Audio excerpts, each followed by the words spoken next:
Good afternoon and welcome to day 2 of the Rural Research Symposium. My name is Cindy Waldron.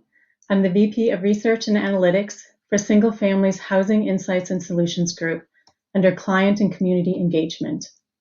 I hope you enjoyed yesterday's symposium and thank you for joining us today.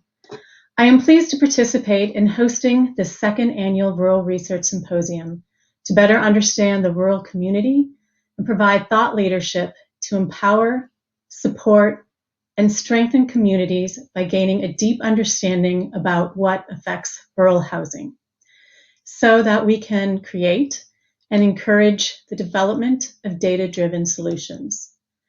Freddie is pleased to host the researchers and industry experts today who are presenting their key research findings and engaged in thought-provoking discussions with us. Today's scheduled sessions are focused on addressing affordable housing shortage in rural markets, as well as examining the attributes of borrowers and lending in rural areas. Before we get started, I have a few housekeeping items I want to mention. First of all, please be sure to complete surveys at the end of each session. We really value your feedback and it helps us improve the symposium for next year. Secondly, we hope you can stay around after the closing remarks to virtually network with attendees and network lounges to further the discussion. Lastly, during breaks, check out the resource area to listen to our featured podcast on Native American homeownership or to review white papers and reports from our speakers, as well as test your knowledge of rural research markets by taking our trivia test. With that, I'm delighted to introduce our guest speaker, Emily Wornell. Emily has a doctorate in rural sociology and demography from the Pennsylvania State University.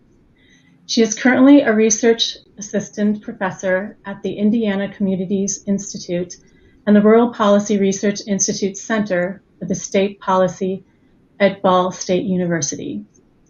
As a rural sociologist and demographer, her areas of specialization are inequality and population change in rural communities. Her research explores household livelihood strategies, community and economic development, and immigration in rural communities. Emily, welcome, and thank you for being with us today. I'm really excited for the opportunity to discuss policy and research considerations for understanding rural communities. Let's get started. We often hear about how people follow jobs and businesses. If we look only at the financial component, rural may not seem as most advantageous place to live.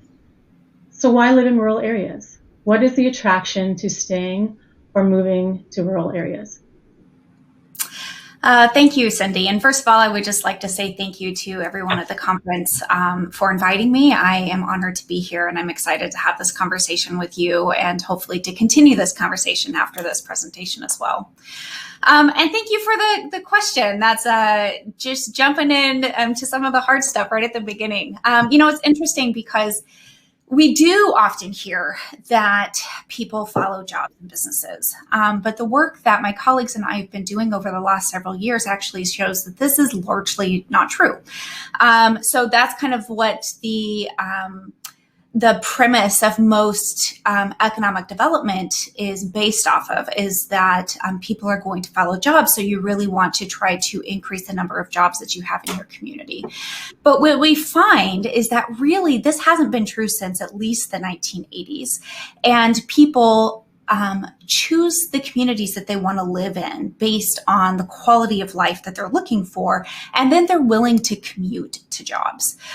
So I think that that's one of the first really important things that we recognize is that people don't follow jobs. Jobs really do follow people. So some of the work that we're doing right now is looking at small cities and micropolitan areas, which are those boundaries that are not quite the tiny rural communities, but they're not quite big enough to be big metropolitan areas. They're small cities, they're big kind of non-met areas.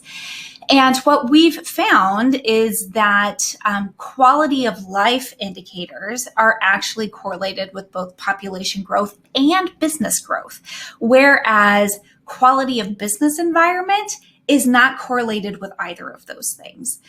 So I think that that's a really important kind of first thing to recognize. And that means a fundamental difference in the way that we think about community and economic development is if we're not, going after the jobs, but we're really trying to create good communities for people to live in, and then the jobs are going to follow. But the question really is about why rural communities? Why do we want to live in rural communities? And a lot of it is about that quality of life issue. So they're not going to be the most exciting places ever that you're going to have somewhere to go and something to do every single weekend necessarily. But there is still so much that rural communities offer. And I think it's important that we recognize what those things are. So one of those things that you hear about a lot with people moving into rural communities and people who have lived in rural communities for a long time is that they just love the sense of community that they have in living in a rural place. So part of that has to do with the culture of rural communities, and there's rural communities, and rural communities are different everywhere you go. Every rural community is going to be a little bit different, but there's still kind of this the sense that there is a very strong social network in rural communities. People like being able to know their neighbors. They like being able to know that they have friends just right down the street, that their kids can play outside and they don't have to worry about it because if they get in trouble, the neighbors are going to let them know or something like that. So the sense of community is really, can be really important in rural places. The sense of strong social networks can be really important in rural communities. The pace of life is often much slower. A lot of times people think, I couldn't live in a rural community because then I have to drive forever to be able to get to my job. But there's a difference between driving an hour or half an hour in the rural countryside to get to your job that's in the city versus driving an hour across the city. So a lot of people are driving a similar distance to their jobs anyway. It's just a different kind of driving environment. So I think pace of life is part of that people are looking for. And I think that those are some of the kind of quality of life issues that people are really looking for when they think about moving to a rural community that really ultimately have the potential to create more community and economic development opportunities anyway. Great. Those do sound like great advantages to living in a rural area. Next, what have we seen in the population shifts within the rural communities within the last few years? What parts of the country are we seeing growth, and who's moving there? Sure. So another great question. And really, I think one of the first things that you have to ask is, this is a question that I get all the time, and people think that it's a pretty easy question to answer, and that is, what is rural? And this is literally a question that was on my comprehensive exams, because this is a question that rural sociologists in Denmark first around to talk about. And it's important. So I think that that's part of the question is, what is rural? What are we defining as rural in terms of thinking about when people are moving there or moving out of urban places? And so often when we talk about rural in kind of mass media, or when we talk about rural in more kind of broader social policy discussions, things like that, people think of as rural as dying communities with population decreases, where no jobs available. And the reality is that there are a lot of rural and non-metropolitan communities throughout the country. In fact, and this does get to your question, I promise. In fact, the vast majority of our successful rural communities have been reclassified into non-metropolitan communities. So Ken Johnson and Dan Lichter are colleagues of mine, and they recently just published a paper that was looking at population change in rural places and in metropolitan places from 1960 to 2017. And what they found is that nearly 25% of non-metropolitan counties have been reclassified into metropolitan counties.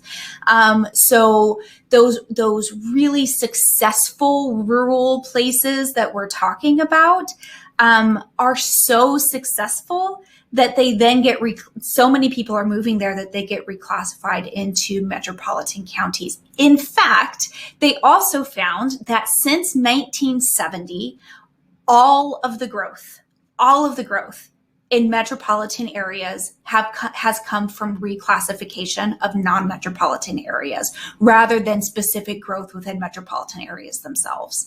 And I think that is such an important story that we do not talk about when we're talking about rural. We don't talk about those successful places because they're no longer classified as rural. They're no longer classified as non-metropolitan, but they are a part of the successful story of rural. And so that's incredibly important. And I think that also really highlights this interplay that we really should be emphasizing between rural and urban and metropolitan and non-metropolitan places. So currently what we see is that the most successful non-metropolitan places, the ones that are growing the most, are those that are adjacent to metropolitan places. And that makes sense in a way because you still want to have proximity to museums and restaurants and other quality of life type of things that you're willing to commute to. You want to be adjacent to your job. And so that can be a really important factor in a successful growing micropolitan or non-metropolitan place. And that's what we see really all around the country. And there are rural non-metropolitan places that are growing everywhere in the country. So of course it kind of what that growth looks like is going to be a little bit different from place to place. So I think in a place like the Midwest that's experiencing population decline kind of overall, the rural population growth is much smaller. Places on the coasts, the rural population growth is increasing quite a bit. But again, even that really depends on what you're looking at. So I'm from Oregon, I'm from the West Coast, and there is a vast difference between rural communities on the western side of the state that are really close to the metropolitan areas. Those places are largely growing. In fact, the community that I grew up in, the county that I grew up in, was absolutely a non-metropolitan county when I lived there, and it is on the verge of becoming a metropolitan county now. So those are kind of the successful rural communities. But then the eastern part of the state, they're very disconnected from the urban centers. They're on a different side of a mountain range. They are very isolated. I mean, you can go to rural communities and you're driving an hour and a half between them for very isolated places. And those places are shrinking. So I don't think that there's a catch-all, that there is one story for all rural places in terms of population change. It certainly is a mix of things, both within and between states. Great. I had to smile a little bit when you talked about the rural classifications. My team does a lot with the rural data. And as you know, there's not really one rural definition. And so you have to put a lot of footnotes on what you're considering as rural. So that gave me a smile listening to that. Yeah, I don't know that people really, understand that at the federal level, there are at least 15 definitions of what rural is, depending on what program you're going to be involved in, the kind of money that you're looking at. And then at the state level, it's going to be different too. And so it's actually a very complicated question. And just to add another complication to that, I live now in a community in Indiana that is by all standards metropolitan, in terms of quantitative data, in terms of the number of people that we have. But most people, if you were to ask them about it, they would say they're rural, that they're rural people, that's how they self-identify. And there really are a lot of elements of this community that are very rural. So that adds just another layer of complication on top of what do we mean when we say rural? What does that look like?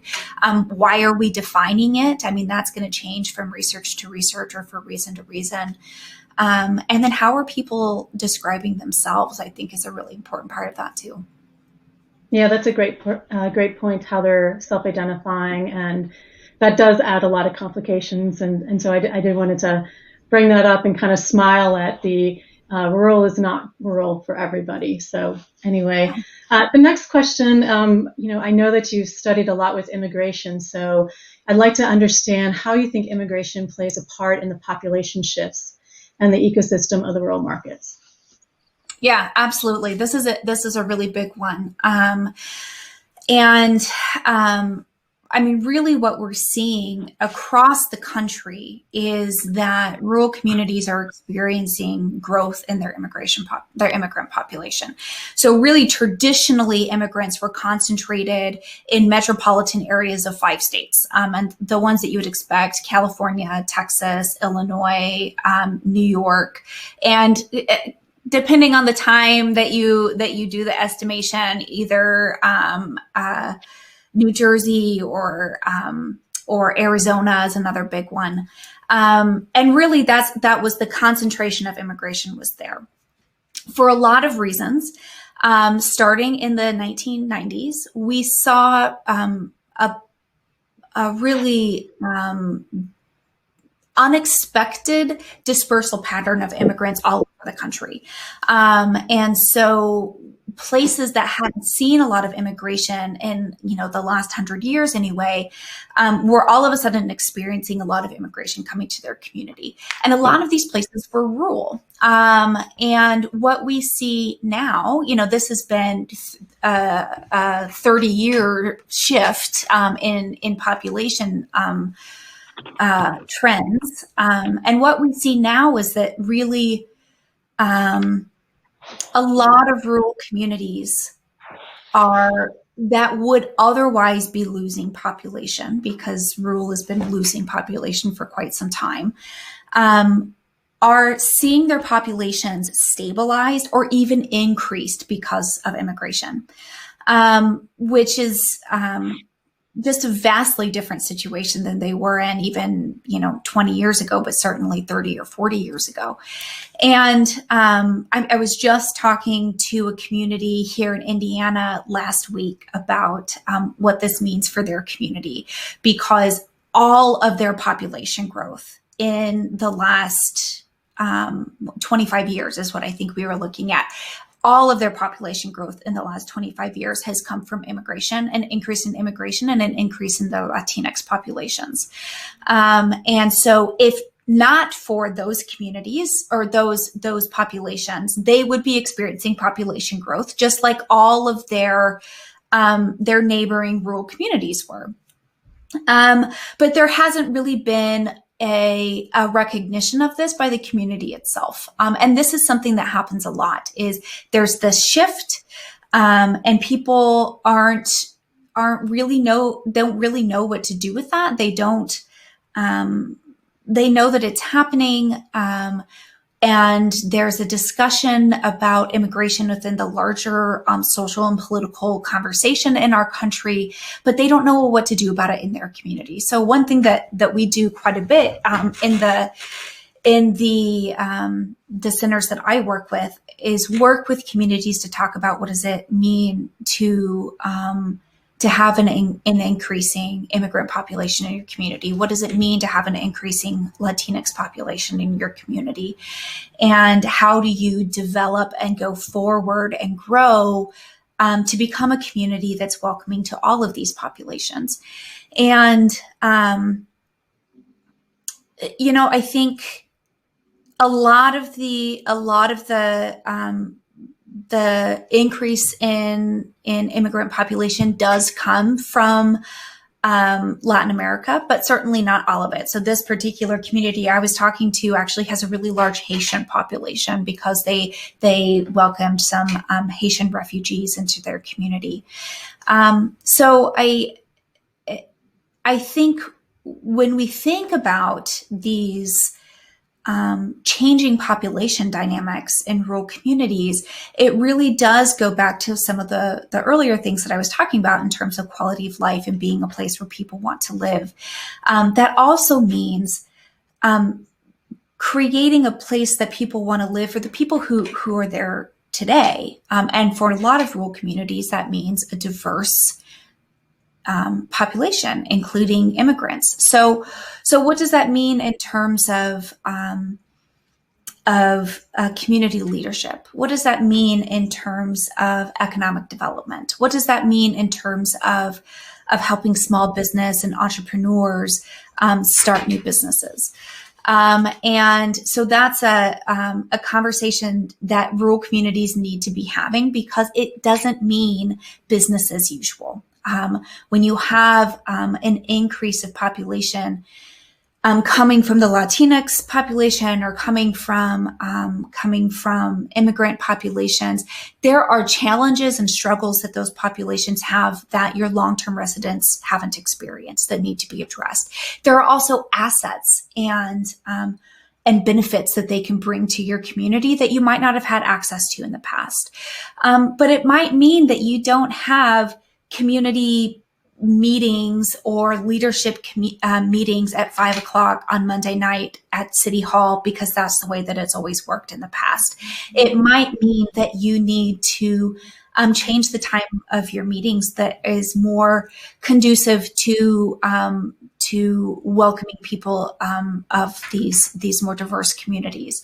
It might mean that you need to not have it in a government building because some folks, you have refugees coming from another country, they might be very wary of government buildings and government in general. And so that might mean that you need to have it at a more neutral location. It might mean that you need to provide transportation or childcare or provide food for people coming to meetings. I mean, it means identifying what the challenges are to welcoming new leadership into your existing structures and then doing what you can to address those challenges, because these new communities, these new populations are going to need to have a say in our leadership and the way that we do development in the future. And so that means you can't just create a place at an existing table. It might just mean you have to get rid of the table altogether, that you have to completely make a new one together. And those are just some of the basic kind of leadership oriented perspectives, but certainly there's other kind of economic, small business development, community oriented aspects that rural communities need to be thinking about as well. Great, thanks. Kind of in that same theme, we've seen a lot of inequality in the news lately. In Q1 2020, there was a 29.7% white-Black homeownership gap. What unique inequality challenges are impacting the rural community that you see? Yeah, so this is absolutely related to what I was just saying. This is one of those areas that is that has the potential to be a place of inequality. So, and it's, it can be very difficult for folks in rural communities, like it can be in folks in any community, to see the demographics of your community change. And particularly when we're talking about immigration, or we're talking about racial or ethnic diversity, because it's changing with this backdrop, this social and political backdrop that we're living through today. And there are a lot of stereotypes that come with different groups, different socioeconomic groups, different racial and ethnic groups, that need to be addressed head on in communities. Yes, in rural communities, also in all communities. But of course, we're talking about rural right now, so I'll go with that one. One of the keeping with the thought of immigration, one of the things that I've seen rural communities do when they have a lot of new immigrants coming into their community is, if there is there can be a lot of fear around that. So you have a new group of people coming into your community. There is a fear of that maybe it's gangs that are coming into the community. There's worry about an increase in violence. There's fear around potentially the socioeconomic characteristic of the community decreasing, or the social networks in the community decreasing. And a lot of communities will address this head on at the beginning. So one thing that I've seen communities do kind of time and time again, the communities that I've worked with, is they'll have these big community meetings, and they'll say, all right, we need to come together so that we can address some of these issues. We can address what people's fears are on both sides, new immigrant communities coming in, and our older, longer term folks living here for a long time, what their fears are as well. And generally those meetings go really, really well. So one community that I was working in Oregon, for example, there was a fear in the early 90s, when immigration was just starting, of all of these young Mexican men walking around town together. And it made people, white folks in the community, very wary, because it felt like a gang was coming into their community, and they were afraid to pass these young men. But what they found out was that they all were walking around together because one of them spoke English. And if they were going to be able to interact with the community, with anybody that they came in contact with, they needed somebody to be able to translate for them. So they all went around together. And so having that kind of explained to people really lessened the fear. They understood it. Something very similar happened in some of the communities that I work with in Indiana, where there's when you first start to have a big increase of immigrants or refugees, or groups that are different demographics, socioeconomic, racial, ethnic demographics, that your community has a big community group to discuss it. It's usually a one-off. It's a one and done kind of situation. And really what communities need to be doing is to continue those conversations. And not just about kind of some of the fear that people have, but in order to give people a space to interact with one another, so that you are sharing with each other your experiences and your food and your language and your culture. Because the more that people interact, the more that the fear goes down, and the more comfortable people are with people who are different from them. So providing those places, working with leaders, both in those new immigrant groups and long-term leaders, to create spaces that are going to be safe spaces for people, that are going to be really community-oriented spaces that are address the concerns and the benefits kind of everybody in the community, is one way to address inequalities in the community. But certainly there are other inequalities that exist. I would say largely these are the same inequalities that exist anywhere. They just happen to be sometimes more obvious in rural communities than there are in other places, because in big cities, you're able to mostly kind of go to the people who look like you and talk like you and have the same kind of experiences as you. You have more ability to kind of self insulate, and then also to reject people who are different. Where in rural communities, you're forced to interact on a much different level. Your kids all go to school together because there's one school system. You see each other at the grocery store because there's one grocery store. And so you have more of an ability to create community that way, but also differences and inequalities and potential conflicts are much more obvious than they might be in an urban place. The other thing that I think is important to recognize with rural is that some of those social safety nets that we might typically have aren't going to exist in the same way in rural communities that they would in urban communities. So, which can create some inequalities between rural and urban and exacerbate inequalities between those who have and those who don't have in rural communities. So I'm thinking things like public transportation. Public transportation is not robust or even existent in most non-metropolitan areas. Healthcare can be really difficult to access in non-metropolitan places, not just hospital closures, which we're seeing all across the country, just massive rural hospital closures, but the closure of doctor's offices and dentist offices and mental health providers, all assets or all aspects of healthcare can be very difficult to access in rural communities. And if you don't have transportation, it makes it even more difficult to get those things in urban places. So those are just some kind of examples of some of the inequalities, both within rural places, but also between rural and urban places. And I think both of those things are important to recognize. Great, that's very interesting. And you mentioned the health system and medical.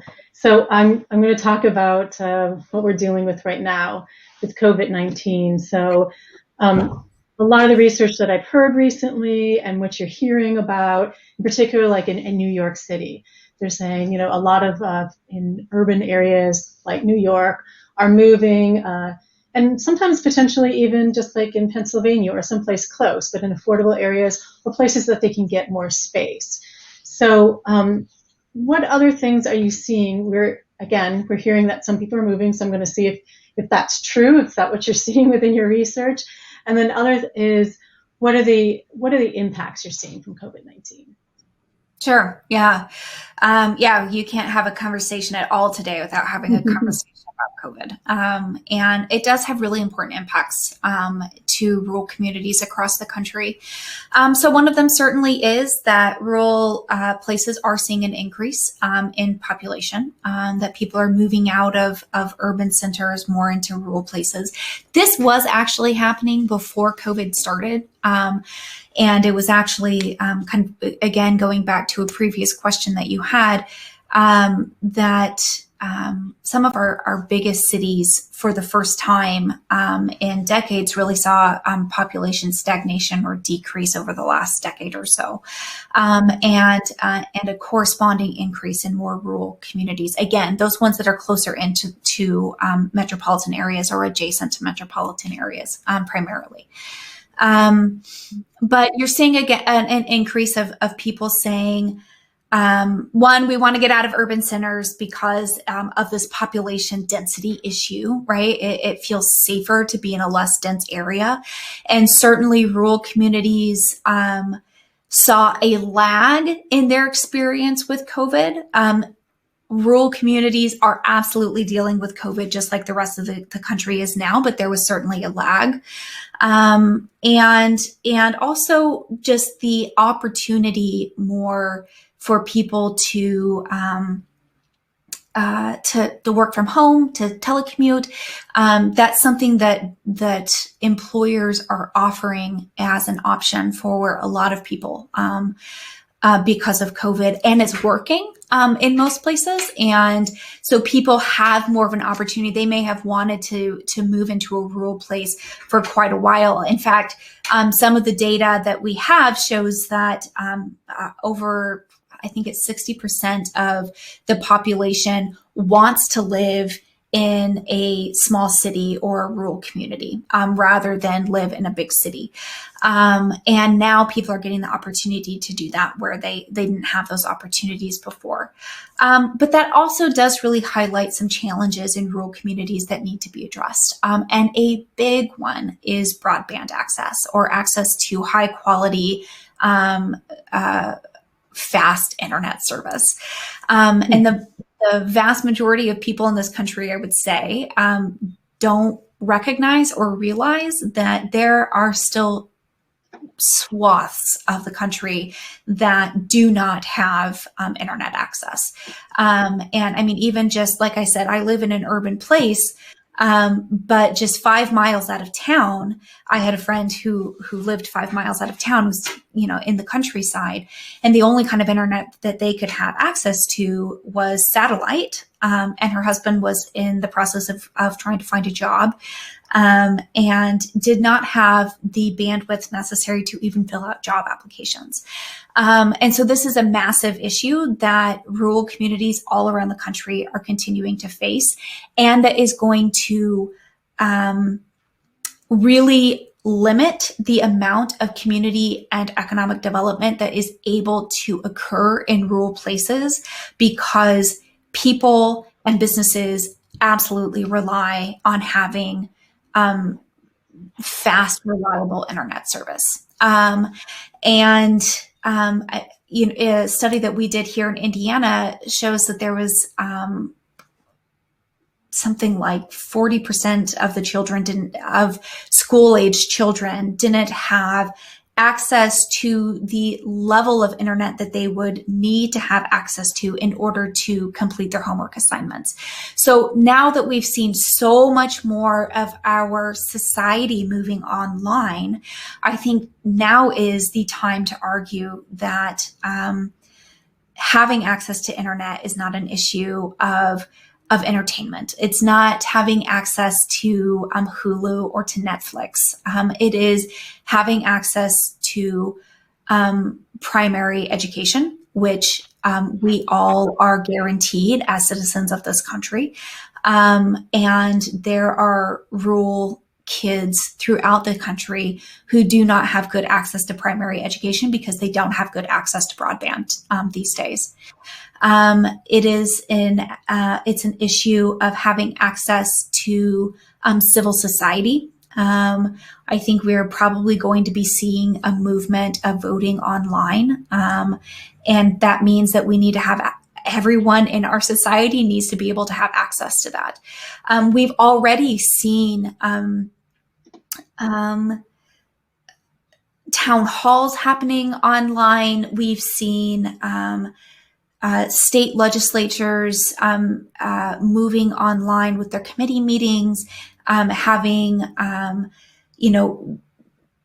hubs around their own states where people can go to a city hall and actually be invested and have questions and give testimony to what's happening in the Capitol, but doing it remotely. So they're having access to the civil society and government in a way that they never did before. But that also relies on them having access to the internet to be able to do that.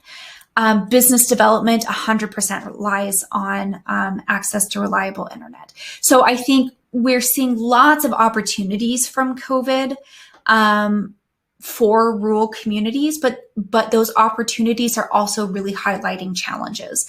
And it's been a really long time coming, particularly for broadband coming into rural communities that has not been satisfied by kind of our traditional market mechanisms. And I would very much argue, as a rural sociologist and a demographer, and most of the rural economists and other folks that I work with also would very much argue that it is in the country's best interest to have high quality, reliable internet access throughout the country. And because that's not something that the market has stepped up to provide, and not only that, hasn't stepped up to provide, but has actually actively worked against having cooperative internet cooperatives within states, that's something that the government does need to look at, is saying, if this is in our best interest, then this is something that we need to make happen. So hopefully it's one of those things that is an opportunity in rural communities, because, or silver lining from COVID, is really been exposing some of these challenges that rural people have been living with for a really long time. Thanks, that's great insight. It's kind of like water and electricity, where broadband is something that's needed by all, in particular during this time for education and for work. Emily, you have a book coming out soon, Changing Course, Research, Policy, and Practice in Vulnerable Small Cities. Can you tell us a little bit about it? Absolutely.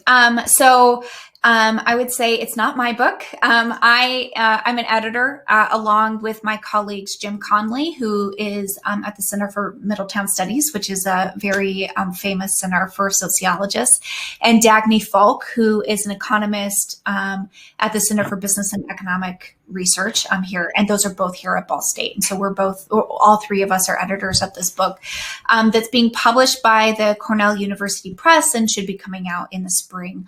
And it has chapters. We have a conference theoretically every other year when there's not a pandemic about small cities. And so this really developed out of one of our first conference proceedings. And both the conference and the book really emphasizes both the academic research, so it's really good for academics and researchers, and also the policy and practice side of it. So we tried very hard to make it accessible to people from multiple disciplines. So we've got economists, urban planners, sociologists, historians, people from all different academic backgrounds, but also coming from all different kind of disciplines in terms of governmental perspective and policy perspective and practice perspective. So it's very broadly applicable to a lot of people and easy to read. Some chapters certainly are easier to read than others. Some of them are much more academic, but in general, it's a very easy to read book, and we're really excited about it coming out, and really about continuing this conversation about those in-between places that aren't the remote, rural, tiny places, but they're not the big metropolitan places either. They kind of get lost in the shuffle, and I think they're a really important part of a discussion, both with rural and metropolitan areas. Great. Emily, thank you so much for such a great discussion. Really appreciate it for having me. Thanks. And thanks again to everyone who joined us. And as a reminder, Emily will be available to answer questions in the Rural Home Owners and Loan Attributes Networking Lounge at the end of the day, which is at 4:30 p.m. Eastern Time. Before you head to the break, please take a moment to complete the survey immediately after this session. And please join us again at 2 p.m. Eastern Time for the Housing Supply Solutions Showcase. Have a great afternoon.